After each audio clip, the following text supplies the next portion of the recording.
Hi guys, Andrea Mills here. Today I'm going to share with you what our budget looks like. We are a family of 10 and we support ourselves on a home-based computer repair business. So that's our only source of income, and it's kind of a family affair. So Tom, he does the repair work, so he'll either repair computers that are dropped off here at the office at our house, or he makes appointments and goes to people's houses and businesses and does repairs there.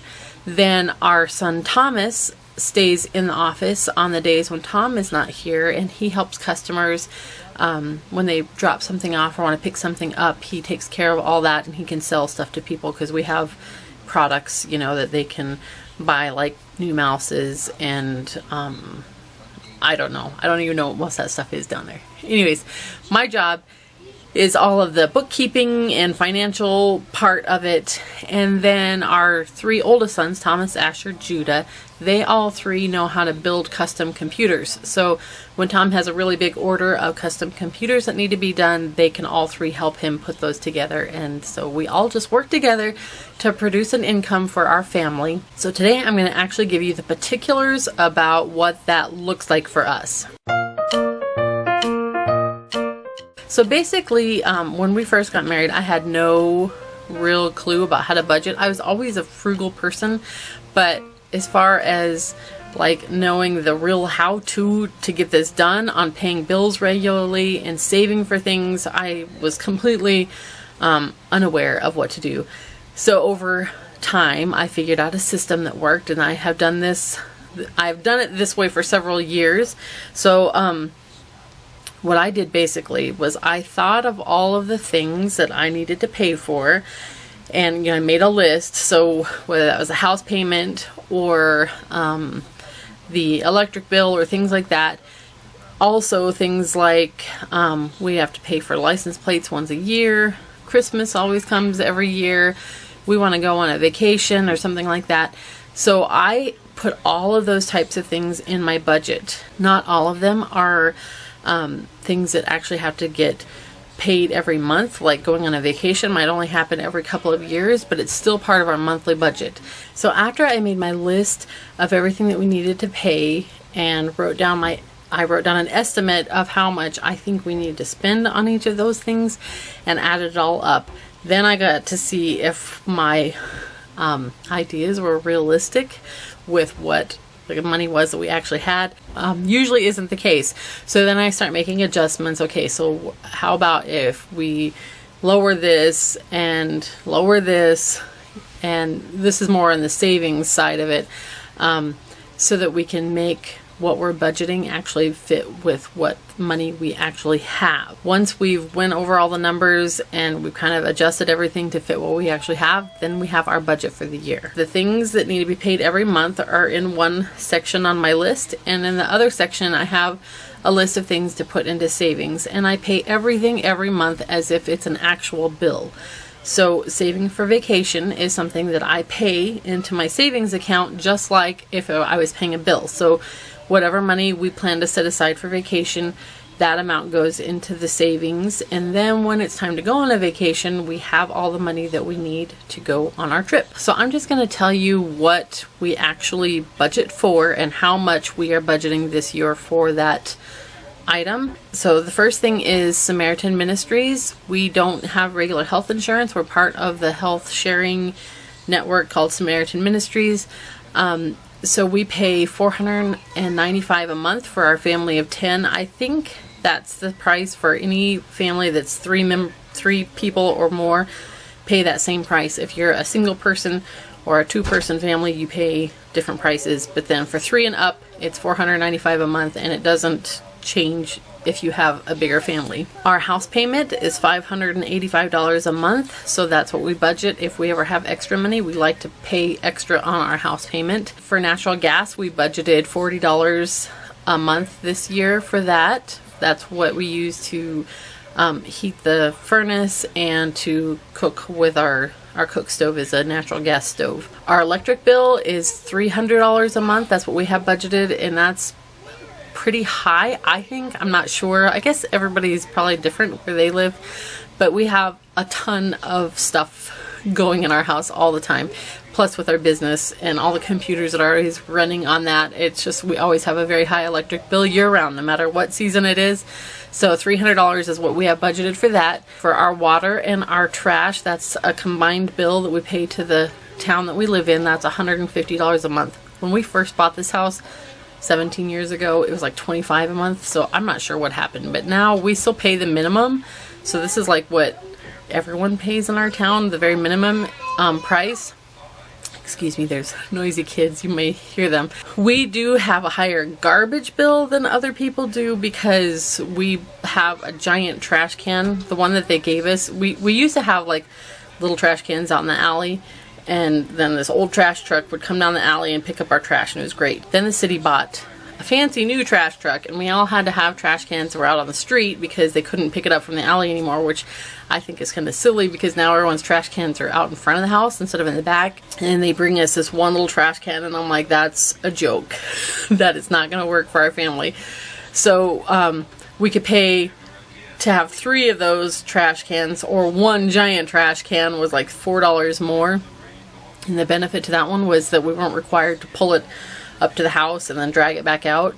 We could just leave it out on the street, so that was less work. So for the extra couple bucks a month, we paid for the big giant trash can. So I can't remember how much that was.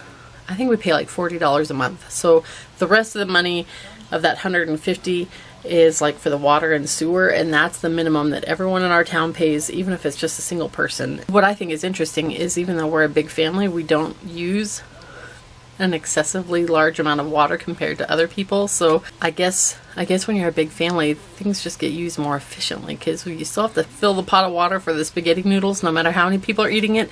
So it really isn't like exponentially more for a large family. For our phone and our internet, we pay $125 a month. For car insurance on our, we still have full coverage insurance on our van.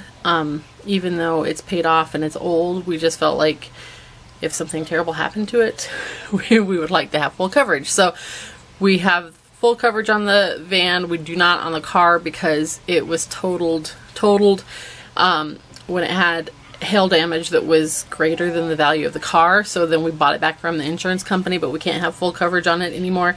So between those two vehicles, that's $90 a month.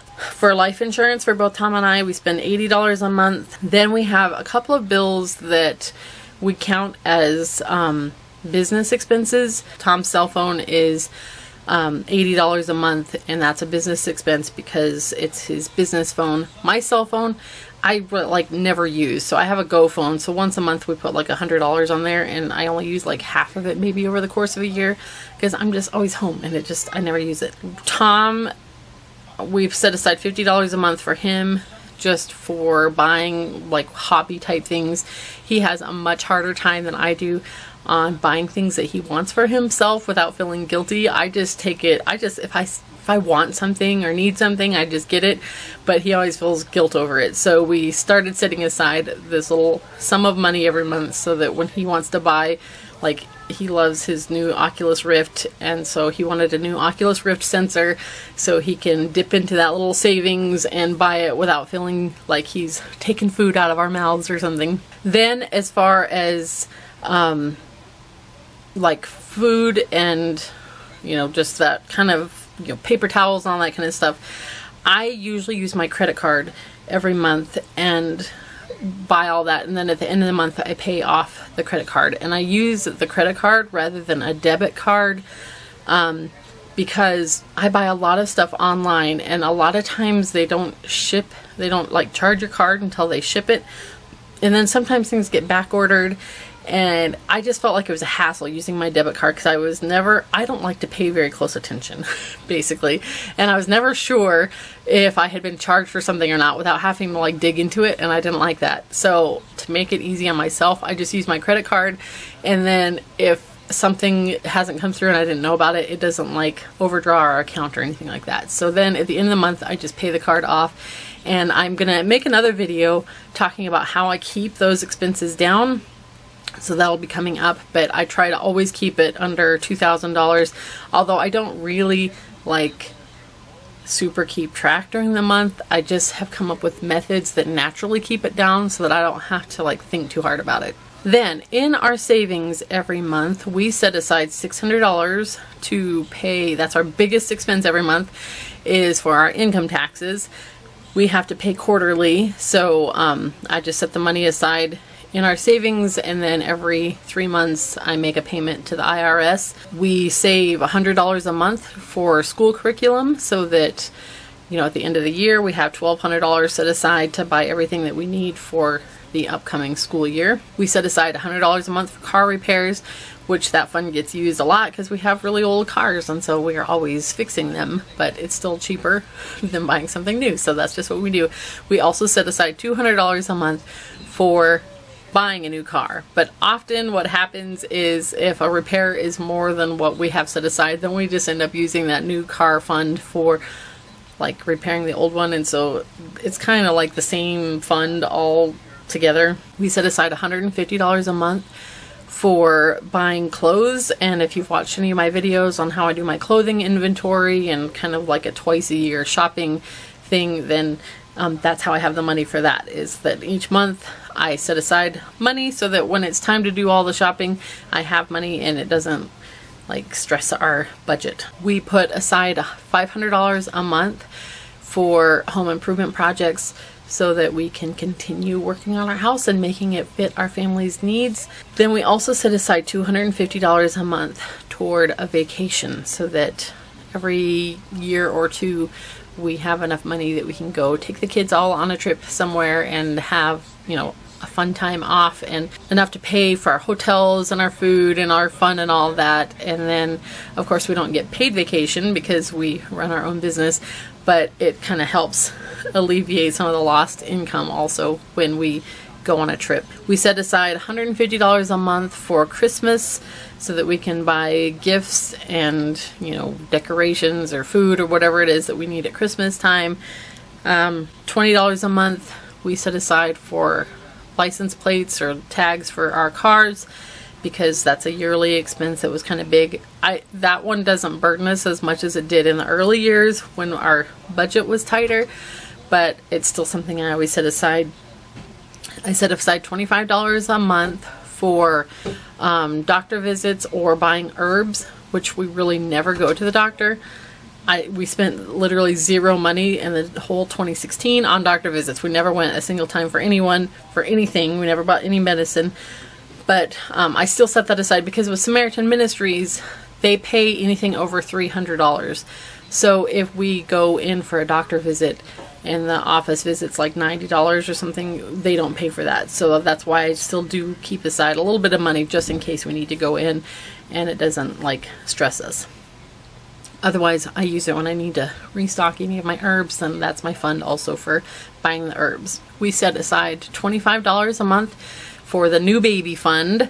So if God blesses us with any more children, I hope that he does, that gives us money so that we can pay for anything that we want. Like if we want to get an ultrasound, or if we want to get any blood work done, or we just need to buy some birth supplies or whatever it is, then we have the money set aside for that.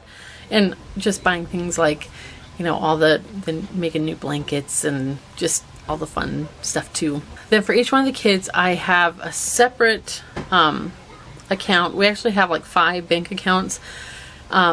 So we have one that's just for the kids, and everyone's money is in the same account, but on paper I have it all separated so that we know who has how much in there. So each month I put $5 in there for each one of the kids, and then if they get money like from a birthday and they want to save some of it, we put it in there. Or with our son Thomas, when we pay him twice a month for his work in our office, we pay him some in cash, and some of it we put right into his savings. So overall, this is going to come in right around $6,000, give or take a couple $100. So on months that we have less money than that, what we will do is we will not pay into the accounts that are the least necessary. So like setting aside money for the vacation, or setting aside money for home improvements or something like that. Those are the first things that we're going to not do if we don't have enough money. If we have extra money, then we are going to probably set the put some money towards paying extra on our house, and then we usually try to put money into the home improvement fund first, because we just have lots of things that we would like to do to the house. So those are kind of our top priorities there. So once a month, the first Wednesday of every month, is my day that I sit down and I look at my online banking and I check to make sure that all my checks came through and everything's looking fine with that. Then I open all the bills and I mark down on my little, actually I use a little spreadsheet I made in Excel. I used to just use a notebook with my lists, which worked just as well. I'll write down how much the actual bill is and then compare that with the actual amount of money that I have. And then I can decide then, can I pay extra on any of these? Do I need to stick with what the actual bill is? How much am I going to put into savings? And I make sure that, you know, all the numbers match, so that what my paper says should be in the savings is what's actually in the savings, and I make any transfers that I need to make. Then I sit down and I write all the checks, put them all in the mail, and then I really don't have to think about it for another month. I am not a person who likes to sit and like track every penny. I don't do that. I don't keep receipts. I might check them if I think there might have been a mistake or something like that, but I'm not a big record keeper. I just know that we always have enough and we make it work, and I just don't like to overthink it too much. A lot of the bills were not, they didn't have a due date that would make it work to do this once a month. So for those ones, there were some places I was able to call and ask to have our due date changed so that it would be due at a time that would make sense for my just once a month bill paying day.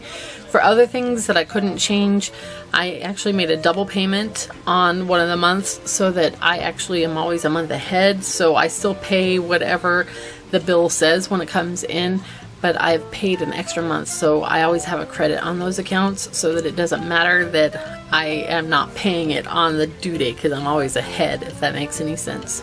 Now soon I'm going to be doing a Q&A video answering questions that you guys have had specifically on raising our family on one income.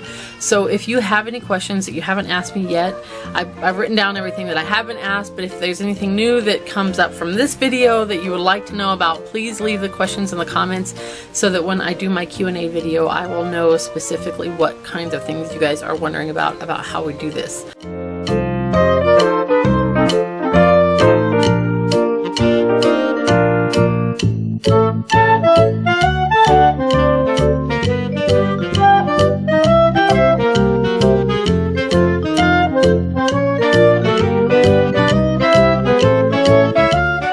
If you're new to my channel, I want to welcome you, and I'm so glad that you're here. And for all of my old friends, I'm so glad to see you guys again today, and we will talk to you guys all very soon.